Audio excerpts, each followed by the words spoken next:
മനുഷ്യന്റെ പരിമിതികളുടെ ഇടയിൽ നിന്നുകൊണ്ട് മനുഷ്യൻ അതിനെ അങ്ങോട്ടും ഇങ്ങോട്ടൊക്കെ ഡൈവേർട്ട് ചെയ്യാനൊക്കെ ശ്രമിക്കുന്നുണ്ട്. പക്ഷേ അതല്ല, ദൈവം ആഗ്രഹിക്കുന്നത് നമ്മളൊരു സഹോദരങ്ങളെ പോലെ ജീവിക്കുക എന്നുള്ളതാണ്. അത് എല്ലാ മതങ്ങളുടെയും തത്വചിന്തയും ദൈവിക ചിന്തയും അത് തന്നെയാണ്. ഇത് വളരെയേറെ പാരമ്പര്യമുള്ള ഒരു പ്രസ്ഥാനമാണ് ഇപ്പം നമ്മൾ സാക്ഷ്യം വഹിക്കുന്നത്. ഞാനിവിടെ വന്നു കഴിഞ്ഞാൽ എനിക്ക് തോന്നിയത് ഈ വർഷങ്ങളൊക്കെ ഒരു നമ്പർ പോലെയാണെന്നാണ് ഇവിടെ തോന്നുന്നത്. കാരണം ഈ നിൽക്കുന്ന കുരിശിന് ഏതാണ്ട് 900 വർഷം പഴക്കമാണ്. ചിന്തിക്കാൻ പറ്റും.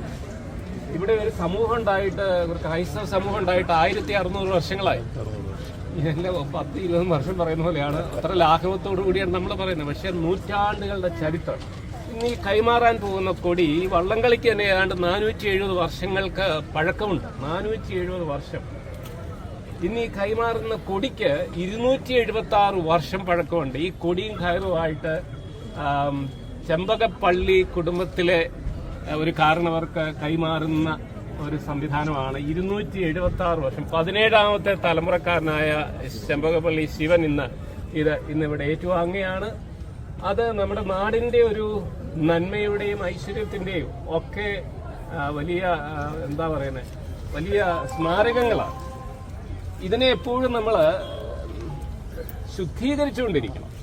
ഈ നന്മയെ നിലനിർത്തണമെങ്കിൽ അവയെ നമ്മൾ നിരന്തരം സ്വർണം അഗ്നിയിൽ സ്ഫുടം ചെയ്യുന്നത് പോലെ നമ്മളുടെ എല്ലാ കാര്യങ്ങളെയും സ്ഫുടം ചെയ്തുകൊണ്ട്, കാരണം മനുഷ്യന്റെ പ്രകൃതിയുടെ കാര്യമായതുകൊണ്ട് എപ്പോഴും അത് തിന്മയിലേക്ക് ചാഞ്ഞിരിക്കുന്ന പ്രകൃതിയാണ്.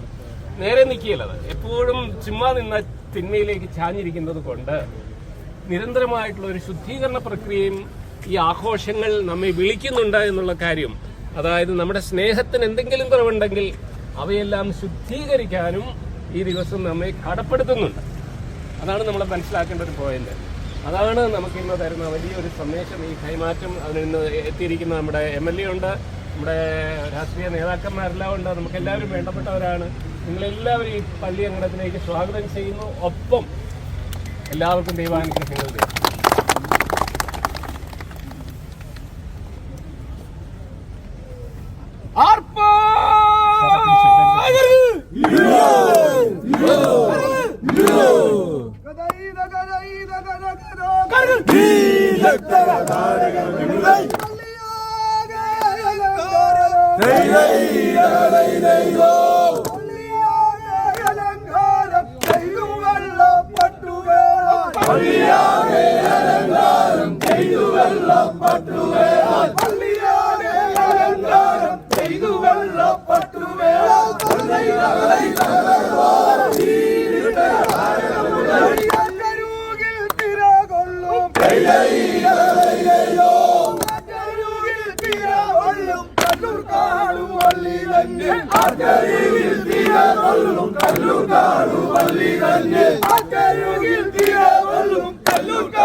ദോഷമൊന്നും